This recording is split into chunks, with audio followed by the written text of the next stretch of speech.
What's going on, man? It's your boy Easy Street from Easy Street Beats, and today I'm gonna show you guys how to get that cinematic look on your camera.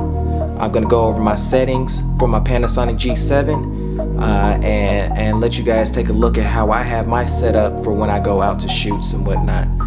So just give me a moment here and I'm gonna show you guys the different settings. So if you look at this here, basically if I'm going to do my slow motion, I go down to the MP4 setting here, full HD 60 frames per second. If I'm shooting in 4K, I'll go over to MP4 4K 24 frames per second. That's just the basic setting for that. Then if you look at my photo style, I'm currently in the Cine D photo style. Just depending on which shoot I'm doing, I always keep it here at the center weighted. I've heard people use the spot metering mode. Yeah, most people use the spot metering mode. This right here, I don't really pay attention to a whole lot. I probably should, but that's one of the things I don't really pay attention a whole lot to. Depending on my setting, I last used my camera in a club.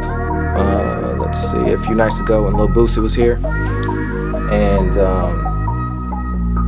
I had it down to 3.5 on my aperture and my shutter speed to 50. This right here is my sensitivity, aka the ISO.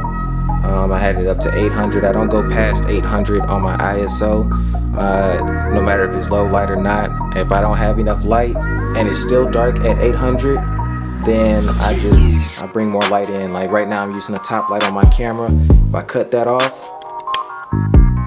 see, you lose that lighting, but this top light definitely gives me enough lighting for everything right there. And I do my white balance.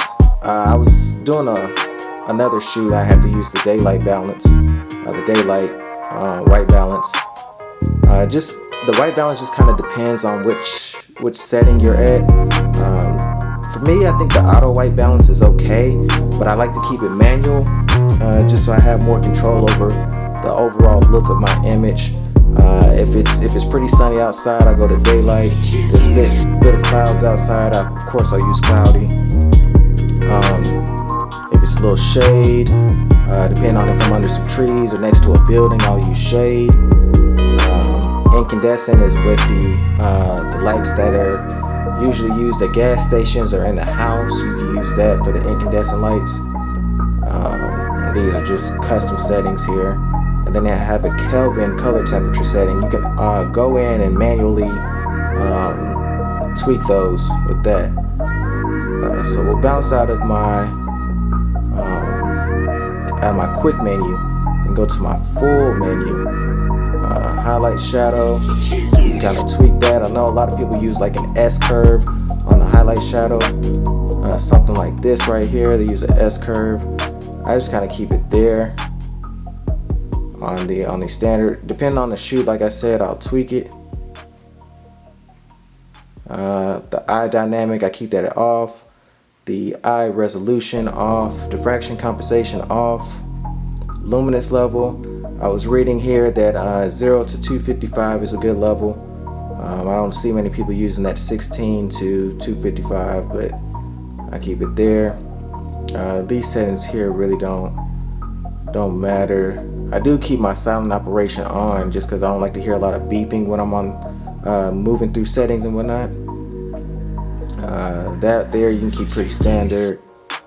Wind noise canceller high. Like my last Director 101 video, when I was at the beach, there was so much wind and that audio was terrible, but my camera was the only audio source I had, so I had to use that, and I put it on high for my wind noise canceller. You can take that off, or I definitely leave that on.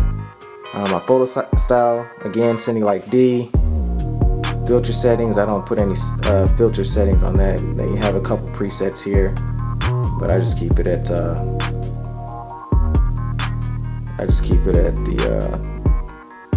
no effects. We go back.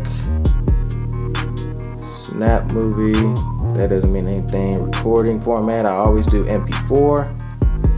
Recording quality, 4K, 100, I think that's 100, yeah, megabytes per second, 24 frames per second. Keep it at that. Let's see, exposure mode, manual, continuous autofocus on, metering mode again, that's the spot metering, and we're back at that. What's these settings here? Silent mode. Let's see, which are the ones that are really,